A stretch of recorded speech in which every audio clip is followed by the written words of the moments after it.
Welcome back to the Gentleman's Gazette. In today's video, we'll be discussing a classic and distinguished warm weather hat for men, the straw boater, as well as how to wear it with style.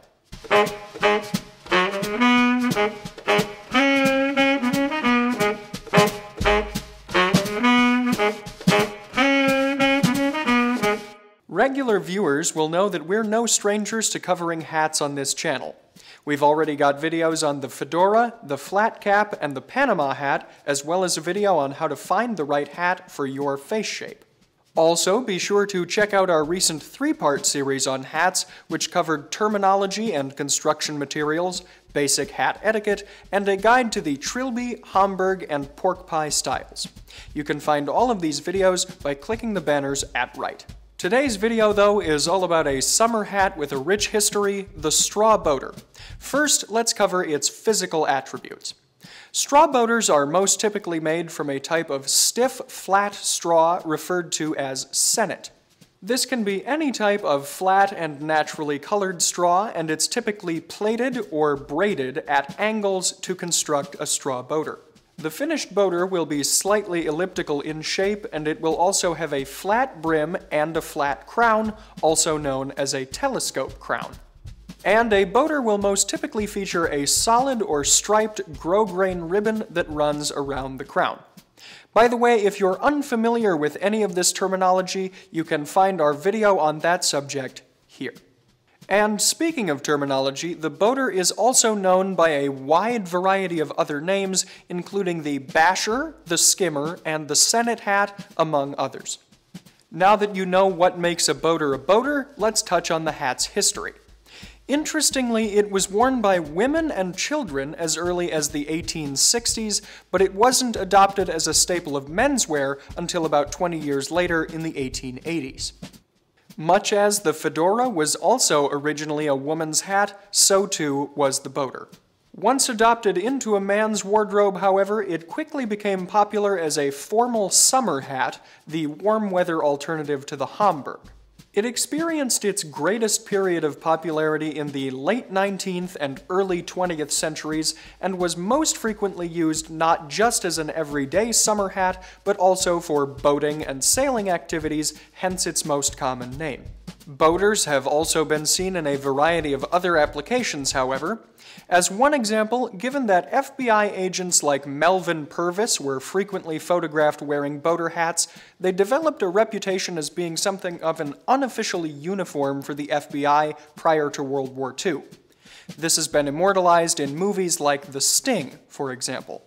Since 1952, the boater has also been part of the uniform of the Princeton University Band. You can see this in such places as a cover of Sports Illustrated magazine from October of 1955. And speaking of Princeton and its contemporaries, if you'd like to learn more about Ivy style, you can find our video on that subject here. Other notable wearers of the boater include entertainers like Maurice Chevalier and Harold Lloyd, as well as businessman John Jacob Astor IV, who was killed in the sinking of the Titanic. Fashion designer Coco Chanel was also fond of wearing boaters, and she did a lot to keep them popular among women in the early 20th century. Before we move on from our historical overview, here's the story of a rather interesting tradition, Straw Hat Day. Back in the days when it was proper etiquette for all men to wear hats whenever they were out of doors, Straw Hat Day was the day when men switched from their felt hats to their straw hats, seen as the beginning of summer. Of course, the exact date of Straw Hat Day could vary from place to place. For example, in Philadelphia, it was usually on May 15th, whereas at the University of Pennsylvania proper, it was always on the second Saturday in May. As you might have guessed, its cold weather counterpart would be Felt Hat Day, which usually occurred in September or October in most locations. In some cities, groups of rambunctious young men would seize and destroy any straw hat that was worn after Felt Hat Day in the fall. In New York City in 1922, this destructive habit would escalate into the Straw Hat Riot, which lasted 8 days, involved a mob of around 1,000 hat destroyers, and resulted in a number of arrests and injuries. So as you can see, hats were taken much more seriously back in the day than they are now. Let's just hope if you wear a hat stylishly, it doesn't incite any riots. And while the widespread practice of wearing formal hats disappeared by the middle of the 20th century, Straw Hat Day and Felt Hat Day were memorialized in a New York Times editorial in 1963. Fast forwarding now to the present day, where might you still see boaters being worn? Unfortunately, boaters are a bit of a rare sight these days, although they can still be spotted in certain settings. Examples would include sailing or rowing events like we mentioned before, as well as theatrical or musical performances. You may recall that straw boaters are a standard feature of many barbershop quartets, for example. Boaters are also frequently seen as part of school uniforms in the United Kingdom, Australia, New Zealand, and South Africa. A notable example of this would be at HARROW School in London, where boys wear boaters with shallow crowns and wide brims that are frequently referred to as Harrow hats. And as an aside here, because of an historical association between boaters and political rallies held in warmer months, you'll sometimes see inexpensive boaters made from foam or plastic at political rallies in America, even today. So now that you know all about when the boater has been worn, let's talk about how to wear it well if you choose to do so today. These days, many men are hesitant to wear traditional hat styles for one simple reason. They're afraid that they're going to look out of place. And truth be told, this fear isn't completely without merit. After all, if the hat doesn't match the wearer's outfit in terms of formality, or doesn't match his face shape well, things are going to look a little bit off.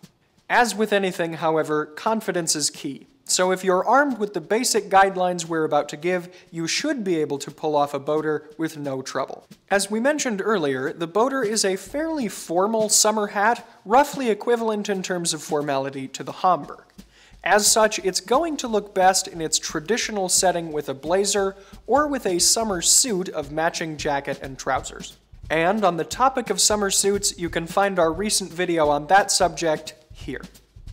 Also, given that the Homburg is the traditional headwear choice for black tie ensembles most of the year, the boater can also be worn with black tie in the summer.